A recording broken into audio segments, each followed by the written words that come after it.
Hi folks, and welcome to this episode of Michael's Backyard Marina. Today I'm going to work on my trailer axle on my boat. My current trailer axle is bent. It was bent when I rebuilt the boat trailer. I did straightening as much as I could on it. Was kind of hoping it would be good enough, but it was not. It is wearing out my tires prematurely because it is bent. The camber where the tires, if you look at them from the top view, the tires are sitting like this or like this, and it causes abnormal wear because one's pulling against the other.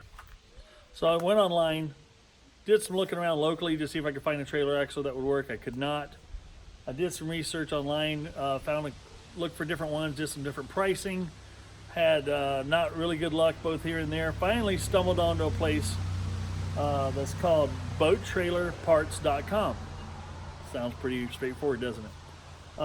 Did some looking on their website, found the exact axle I needed. So far, the results have been good. I ordered it, got it 4 days later. They have anything over $149 is free shipping. So that worked out really well. Most other places I found axles for 180 bucks, and then it was another 140 bucks to ship it to me. Or there's anywhere from 6 to 8 week lead time to get it, and it wasn't what I needed. So, I felt like I did pretty good here. I felt like I found a pretty good deal here.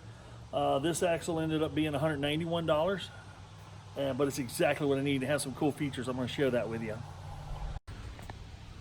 So as you can see on this one here, it's a greasable axle. It's got a grease hole here that you can grease and fill up your hub and pump out your bearings if you want.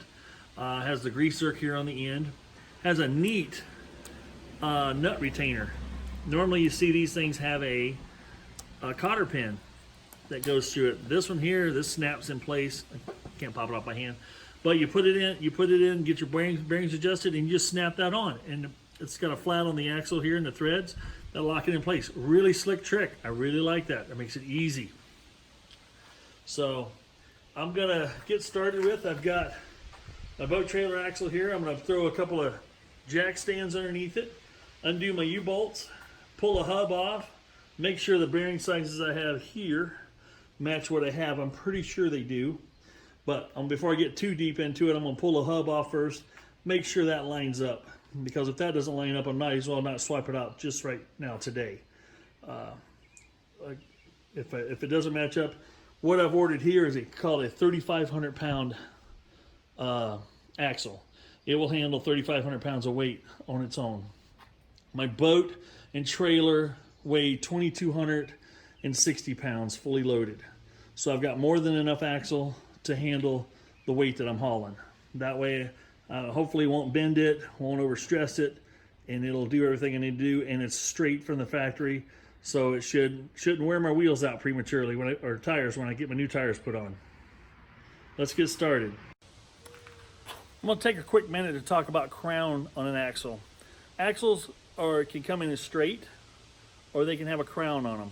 The crown, the bend in the axle that would be curved like this, is there for a reason, and you want to have that straight up on top when it's positioned on your springs and under your trailer. What the crown does is let the trailer the axle sit like this, and when you put weight on it, it comes down to level, which would make your wheels would typically stand out like this a little bit. Let me see my hands right here. Like this, and when you put weight on it, they'd come in straight up and down. So that's the purpose of having crown on an axle. Now, I'm pretty sure that this one is a straight axle. It does not have a crown on it, but it's also a heavy duty axle, so it won't flex very much to begin with the amount of weight that I'm putting on it. The biggest thing is the camber. So if you're looking at it from the front or from the top, that your wheels aren't doing this or this. Now if you're looking at the axle from the front, like at the horizontal plane with the earth, that it needs to be straight this way or crowned like this. The axle needs to be crowned like that. That will allow your wheels to sit either straight up and down or be slightly tilted out. So then when you put weight on it, I'm sorry, I'm doing this wrong. It would be slightly tilted this way. When you put weight on the axle, the wheels would come in straight. So that's the difference between there's caster camber, there's crown. The crown is what you really are concerned with on here. You want, I believe it's the camber where the wheels are lined front to back, straight on, so they're going down the highway straight, not fighting each other. I'll double check this one. I'm pretty sure it's a straight axle. The one thing I do want to check is if this grease zerk should be pointing up or pointing down. In my opinion, it should be pointing up because the stress on the axle is this direction. And if you had a hole drilled into the axle, this area, it's considered a fracture point and cause it to possibly break at that point.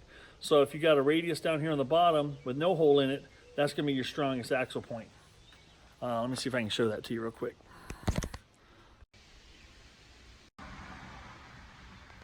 Okay, so as you can see here, here's the hole in the top of the axle. As you can see, that could be a fracture point. If this was on the bottom side of the axle, say we had this on the trailer. Oops, knocking everything off. Had on the bottom here, all your stress is pushing up on this axle this way. That could be a fracture point where that hole is located. If it's up, you've got this nice smooth radius. Let's see if I can get my finger on it. Nice smooth radius in the bearing corner here. That's going to give it strength. Sharp corners tend to crack easier. That's why you always see radiuses in these areas, because it's stronger and less likely to break. So I'm going to make the assumption that this should be up just from that reasoning alone. All right. With that being said, let's get underneath here and check out what I currently have and see if it'll fit on this axle. And then I could get this swap out done tonight, because I'm going fishing tomorrow.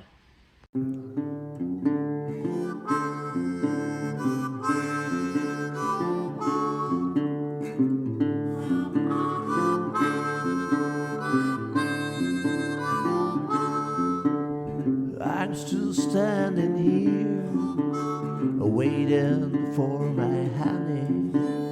Hope she will come for having much fun, but she's not here, so I drink another beer to show it off, show it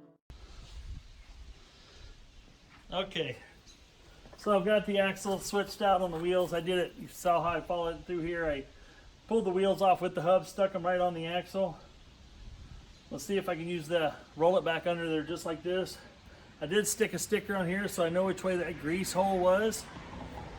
And you can also spin this around and look at it and see that there is no crown in this axle. It's straight axle. If you spun it around like that on an axle that has a crown, you would definitely see this being humped. And when you spun it around, it'd be humped up here on top. When you spun it around, you'd see this thing going whoop, whoop, whoop, whoop. Don't know if it'd make that sound, but that's what it would look like. Alrighty. Something else I discovered. Looks like I'm gonna make a trip to the store tonight. Check this out. Notice my tire. If you can see that in the picture or not. Kind of hard to see. Tire has a big old lump right here. You can see me pushing on that lump. And it's got a, where'd it go? Right there. See if you can see that. Where am I pointing at? Right here. The tread's starting to separate. So that was gonna blow out on me. So it's a good time to change it out. Well, let's see if I can sneak this thing back underneath the trailer and bolt it in place.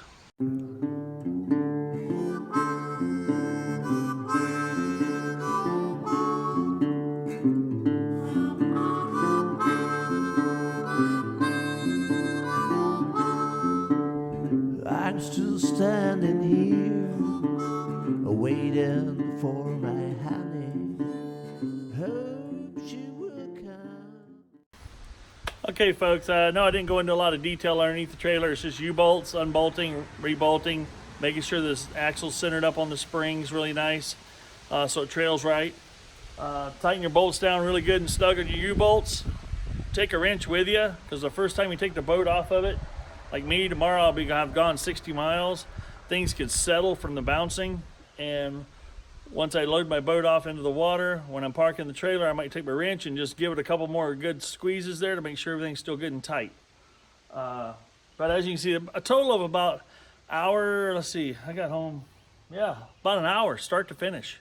is all it takes to swap out that axle. It went pretty smooth. I can tell this new axle is a lot more heavy duty. The tubing that it's made out of is thicker walled tubing, so it's going to be a little sturdier. This had like 3,500 pound hubs, but I'm not so sure it wasn't a one of those 2,000 or 2,500 pound axles.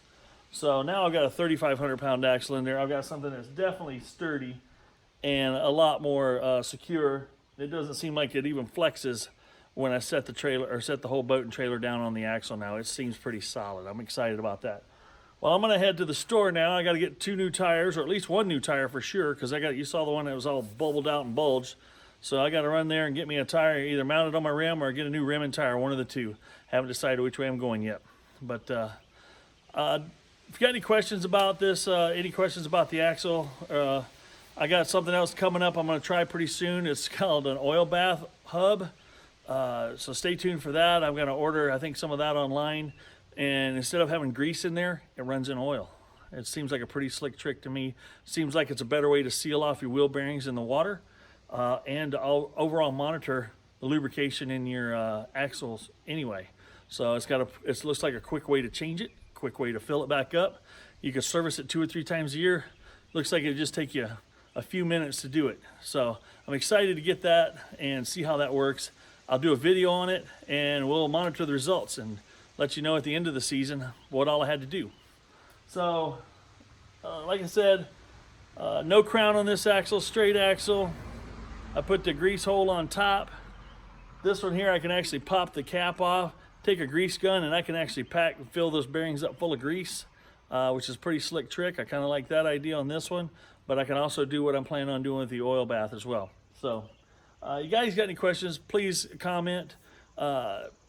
If you like what you see, please hit subscribe, hit the thumbs up button.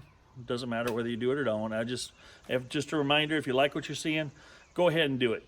I hope you enjoyed watching this. Didn't go into a great deal of detail, but hopefully enough detail. Now, one thing I will tell you about this axle is it had a 1 3/8 inner bearing and an 1 1/16 outer bearing, and that's very key. When it comes to ordering axles, there's a hub face measurement that's very critical. So if you take your wheels off and you measure to the face where the wheel mounts up against to the other wheel face, there's a measurement you need there when ordering an axle. There is spring centers, so you want to be very precise and measure the center to the center of your spring and get that dimension. That's very key because that's your mounting area. So spring center and hub face. And then you want to know if your axle is your bearing size. Now if you're buying the hubs with it, the main thing you want to do is figure out what wheel bolt pattern. You got a 5 bolt pattern or a 4 bolt pattern. Like this one here is a 5 on 4.5 bolt circle, which means if you drew a circle around the center of all the bolts, it'd be a 4.5 inch diameter circle, and there's 5 of them, so it's a 5 on 4.5. There's all different ones out there, so you want to make sure you're ordering the right thing. So I'm trying to think if there's any other key elements besides bolt pattern, bearing diameter, spring center, hub face length. A lot of times you'll see it just in the description is HF for hub face and SC for spring center. So just kind of help you out. Like I said, I'm very satisfied, 110% completely satisfied with the service I got with this axle. It's a Dexter axle from boattrailers.com. Check out their website. They've got a lot of neat stuff. I ordered this thing on Sunday. Ordered it last Sunday. I got it this Friday. That's how fast it was to get this axle. So they're really good. It got delivered by FedEx. Showed up undamaged, unharmed. They had it packaged up real nice, protected the ends, which is key on an axle. But like I said, on their website, anything over $149 ships for free. Where I was getting quotes of $100 to $140 to ship an axle to me from these other trailer places. So I'm very pleased about that. So thank you for watching. Find something fun to do and do it, folks. Enjoy life.